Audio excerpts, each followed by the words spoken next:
Bab 1. Cinta di balik kesederhanaan. Langit senja menyisakan warna jingga yang memudar perlahan. Saat Raka duduk sendirian di bangku taman, menatap anak-anak kecil bermain riang. Angin sore meniup pelan rambutnya yang mulai acak-acakan, tapi pikirannya jauh dari suasana tenang. Di tangannya, ada sebuah buku catatan kecil yang sudah mulai kusam.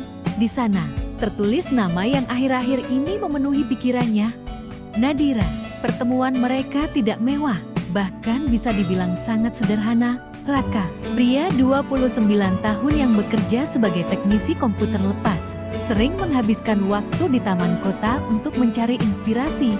Nadira, perempuan muda berwajah teduh dengan kerudung krem polos dan senyum yang tenang, sering datang ke taman yang sama bersama adik kecilnya, Hana. Pertama kali mereka berbicara, bukan tentang cinta atau janji manis, melainkan tentang charger IP. Maaf, Mas, ini chargernya jatuh ya? Oh, iya, makasih Mbak. Saya kira hilang tadi. Lain kali hati-hati, Mas, charger sekarang mahal. Loh, mereka tertawa. Tidak lebih dari itu hari itu. Tapi sejak saat itu, Raka selalu memperhatikan kedatangan Nadira. Dan entah bagaimana, Nadira juga mulai terbiasa melihat ke arah bangku tempat Raka biasa duduk. Hari berganti minggu, interaksi mereka meningkat. Dari hanya sekadar basa-basi, menjadi obrolan panjang tentang hidup, mimpi, dan luka masa lalu yang samar. Raka tahu Nadira bukan perempuan biasa. Di balik senyumnya yang lembut, ia menyimpan banyak hal yang tak diucapkan. Tapi Raka tak peduli. Ia merasa hatinya sudah tertambat. Bukan karena kecantikan semata, tapi karena ketenangan yang selalu hadir ketika Nadira bicara. 3 bulan kemudian, cinta Raka berkembang dalam diam, tapi tulus. Ia datang ke rumah Nadira dengan niat baik. Orang tua Nadira menyambut dengan hangat, meski agak heran karena Raka bukan PNS atau pegawai kantor besar seperti calon-calon sebelumnya. Tapi Nadira tampak mantap.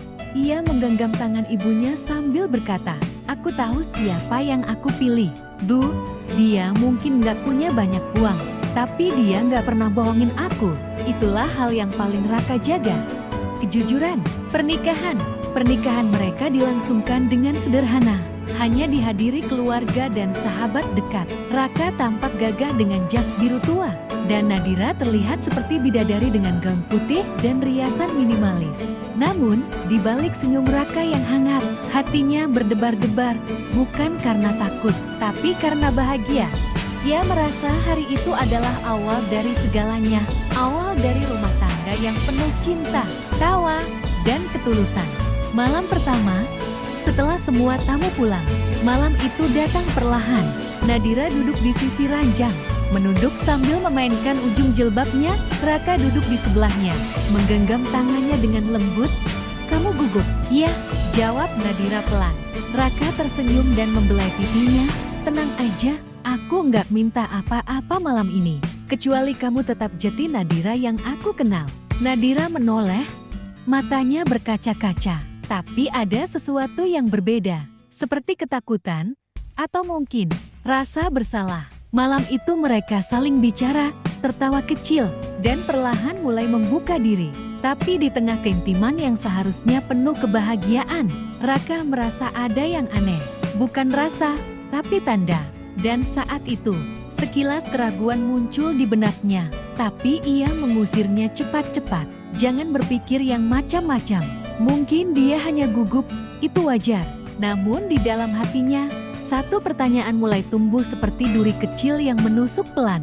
Kenapa rasanya seperti bukan yang pertama? Keesokan paginya, Raka terbangun lebih dulu. Nadira masih tertidur. Ia menatap wajah istrinya dan berusaha menenangkan pikirannya sendiri. Tapi tatapan mata Nadira semalam, kalimatnya yang terputus-putus, semuanya seperti menyimpan sesuatu. Ia bangkit, mengambil air wudhu, dan sholat subuh sendirian. Doanya panjang, "Ya Allah, jika ini hanya bisikan setan, buang jauh-jauh. Tapi jika ada sesuatu yang perlu kutahui, tunjukkan jalannya. Aku ingin mencintainya dengan benar."